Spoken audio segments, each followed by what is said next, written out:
ఓం నారాయణ సమారంభాం వ్యాసశంకర మధ్యమాం అస్మదాచార్య పర్యంతాం వందే గురు పరంపరాం. శృతిస్మృతిపురాణానాం ఆలయం కరుణాలయం నమామి భగవత్పాదశంకరం శంకరం లోకశంకరం. శంకరం శంకరాచార్యం కేశవం బాదరాయణం సూత్రభాష్యకృతౌ వందే భగవంతౌ పునః పునః. దివ్యాత్మస్వరూపులైన ప్రియ ఆత్మబంధువులారా, మనం కొంతకాలంగా ఈ ఆధ్యాత్మిక ప్రవచనములను జరుపుకుంటున్నాము. ఇందులో భాగంగా ఈరోజు మన ప్రస్తావన ఏమనగా, సవికల్ప సమాధి, నిర్వికల్ప సమాధి, సహజ నిర్వికల్ప సమాధి అనగా ఏమి అనేటువంటి మొదలుగా గల అంశములపైన ఈనాడు మనకున్న పరిజ్ఞానములో ప్రస్తావన చేద్దాం. సవికల్ప సమాధి అనగా నిరంతర ధ్యాన అభ్యాస బలము చేత సవికల్ప సమాధి కలుగుతుంది. కల్పము అనగా సంకల్ప వికల్పములు. సవికల్పము అంటే ఒక్క తలంపు ఉంటుంది, అక్కడ ఒక్క తలంపు ఉంటుంది. ఈ సవికల్ప సమాధి యొక్క పరిపాకమే నిర్వికల్ప సమాధి. సంకల్ప వికల్పములు లేక కేవలము ఒక్క తలంపు కూడా లేకుండా మిగిలిపోవడం. సవికల్ప సమాధిలో ఒక్క తలంపు ఉంటుంది, నేనున్నాను అనేటువంటి తలంపు మాత్రం ఉంటుంది.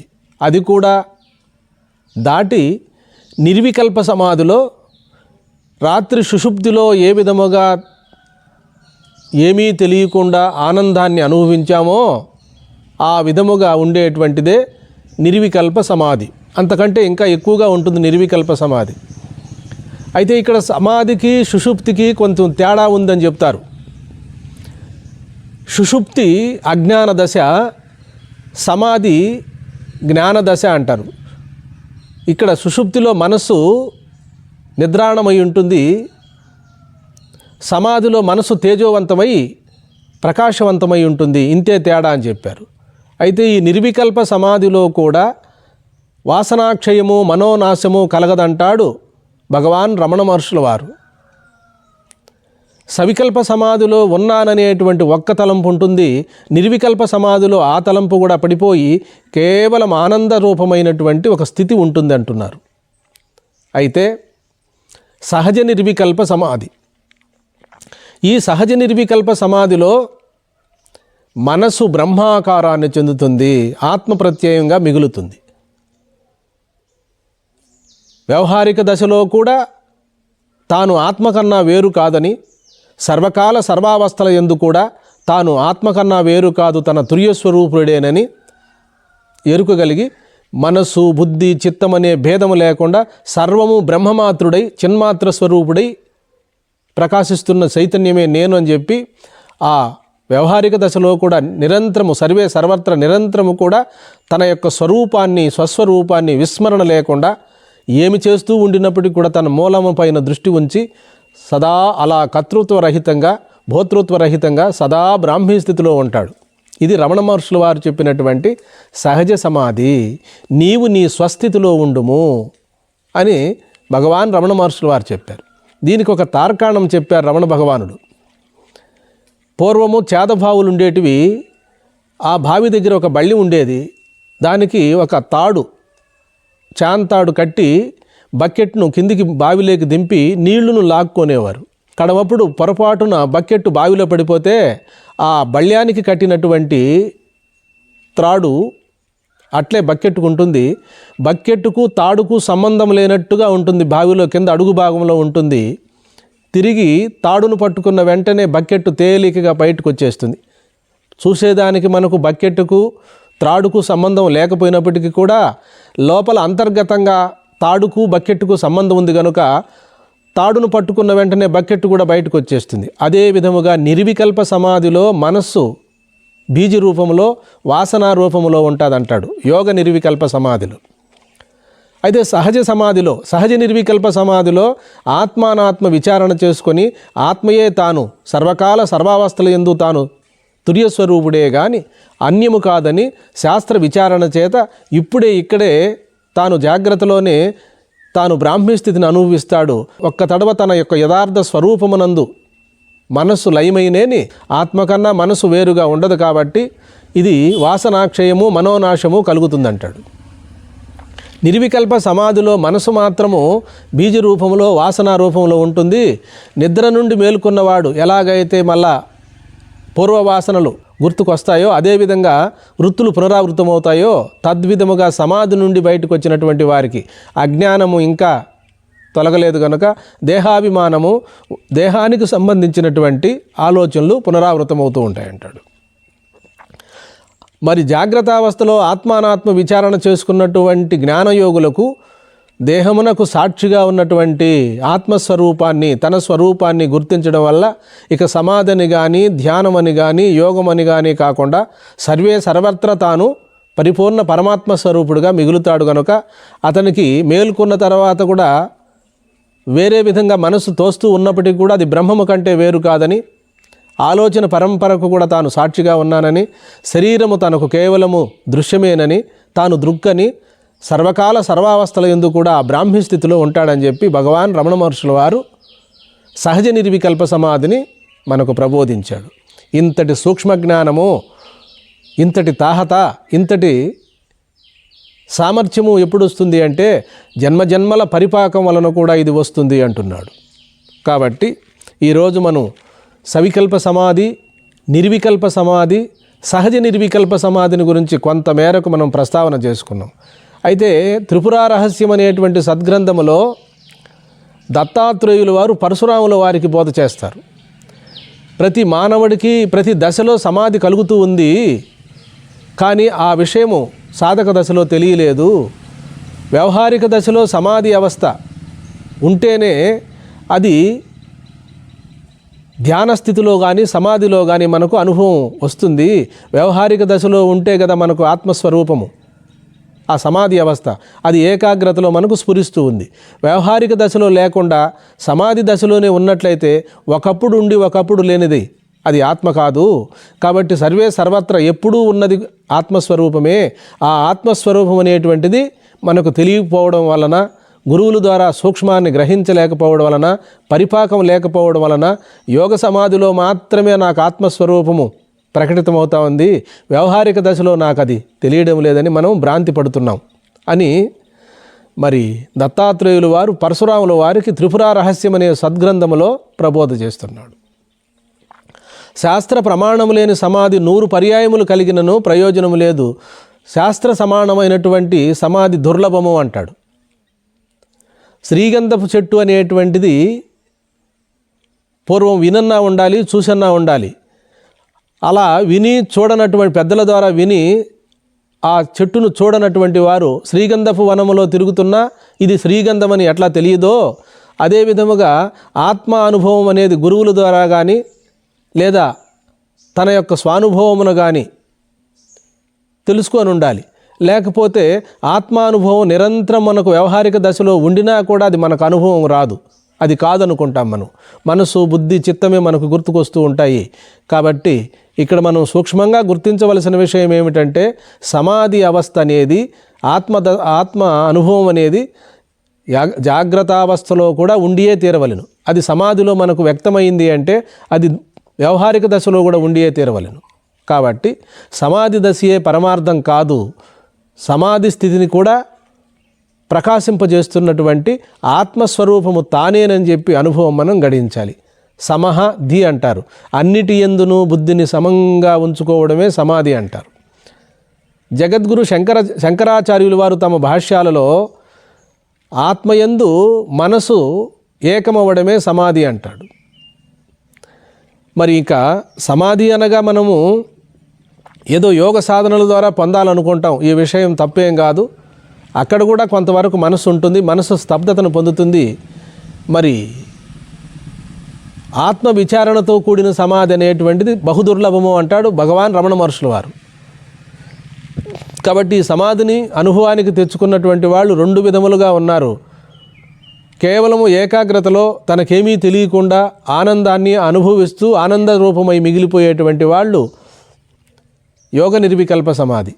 కాబట్టి జాగ్రత్తావస్థలో ఆత్మయు పరమాత్మయు రెండూ ఒకటేనని చెప్పి తనను వీడి ఎప్పుడూ ఆత్మ వేరుగా లేదని, సమాధి కూడా వేరుగా లేదని, తన స్వరూపమే సమాధి స్థితి, తన స్వరూపమే నిరంతర ధ్యాన స్థితి అని జ్ఞానయోగులు గుర్తిస్తారు. ఇంతే తేడా సవికల్ప సమాధికి, నిర్వికల్ప సమాధికి, సహజ నిర్వికల్ప సమాధికి. సహజ నిర్వికల్ప సమాధిలో ఒక్క తడవ మనం సమాధి స్థితికి అంటే ఆ బ్రహ్మమే తానని ఆ యొక్క సహజ సమాధిలో మనం అనుభవంలోకి తెచ్చుకున్నామంటే ఇక యోగ నిర్వికల్ప సమాధిలో లాగా మళ్ళీ బయటికి రావడం, లోపలికి వెళ్ళడం ఉండదు. ఎందుకని? బయట లోపల అనేటువంటిది యోగానికి సంబంధించిన విషయమే కానీ, మనసుకు సంబంధించిన విషయమే కానీ జ్ఞానములో చెప్పిన విషయం కాదు. సమాధిలో మాత్రమే ఆత్మ అనుభవానికి వస్తుంది, వ్యవహారిక దశలో అనుభవానికి రాదని చెప్పడానికి అవకాశమే లేదు. కాబట్టి తన స్వరూపమే నిరంతర సమాధి, సహజ నిర్వికల్ప సమాధి అనేటువంటి సూక్ష్మార్థాలను మనము సద్గురువుల ద్వారా బాగా శ్రవణ మననాదులు చేసుకోవాలి. ఉన్నది ఒకే ఒక సద్వస్తువు, రెండో పదార్థమే లేదు. రెండో పదార్థము కూడా తన చేతనే ప్రకాశింపబడుతూ ఉన్నది. ఏమి విన్నా, ఏమి చూసినా, ఏమి మాట్లాడినా ముందు తనకు ఎరుకనేది ఒకటి ఉండాలి.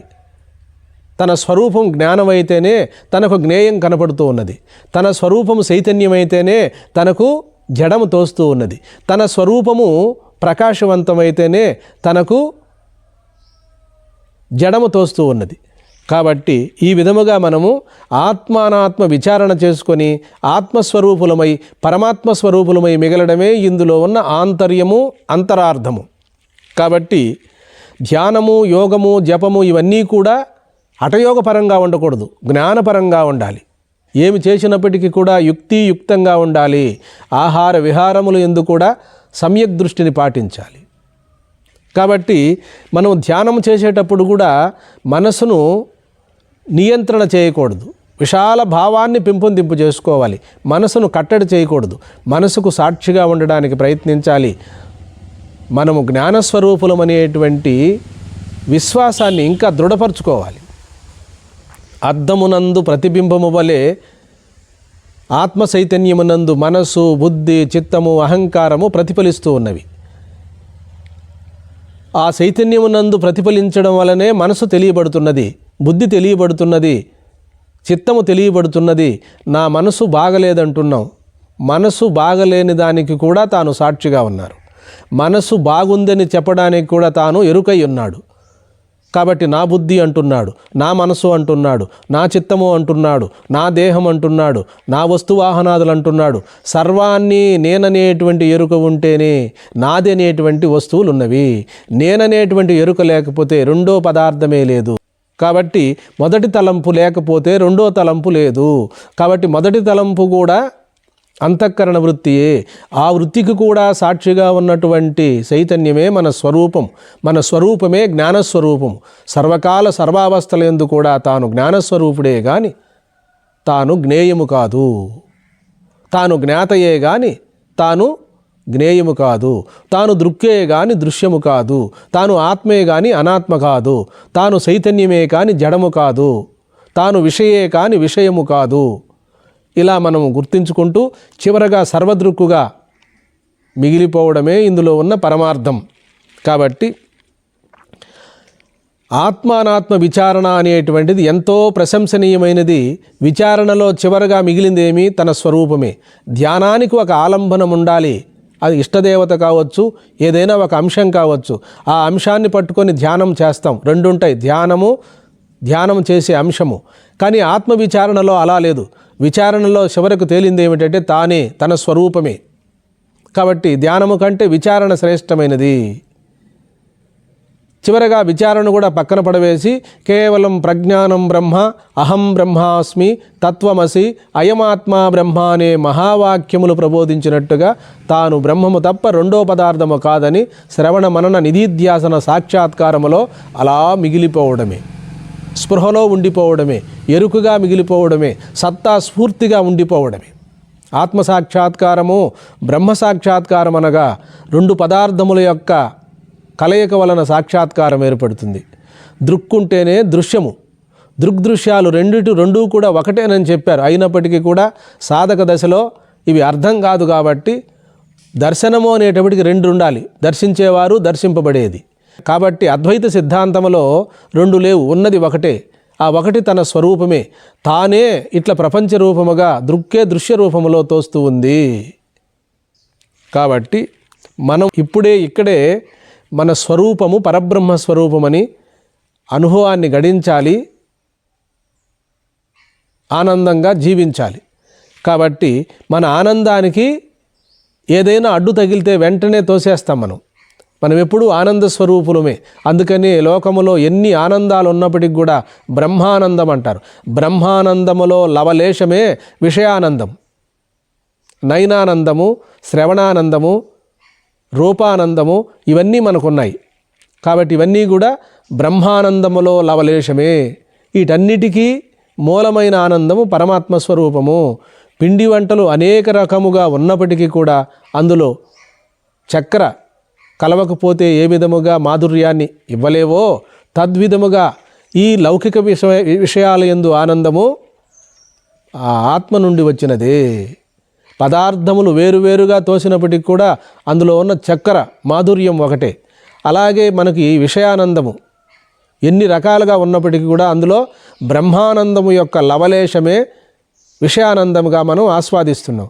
ఆ ఆస్వాదించే తానెవరో ముందు తెలుసుకోగలిగితే ఆస్వాదించేవారు, ఆనందాన్ని అనుభవించేవారు లేకపోతే ఆనందం ఎలా ఉంది? అందుకని మనము సూక్ష్మంగా గుర్తించి బ్రహ్మతత్వములో బ్రహ్మానుభవాన్ని పొందాలి. ఆనంద స్వరూపము తన స్వరూపమేనని చెప్పి సత్తు చిత్తు ఆనంద స్వరూపుడై మిగిలిపోవాలి. హరి ఓం.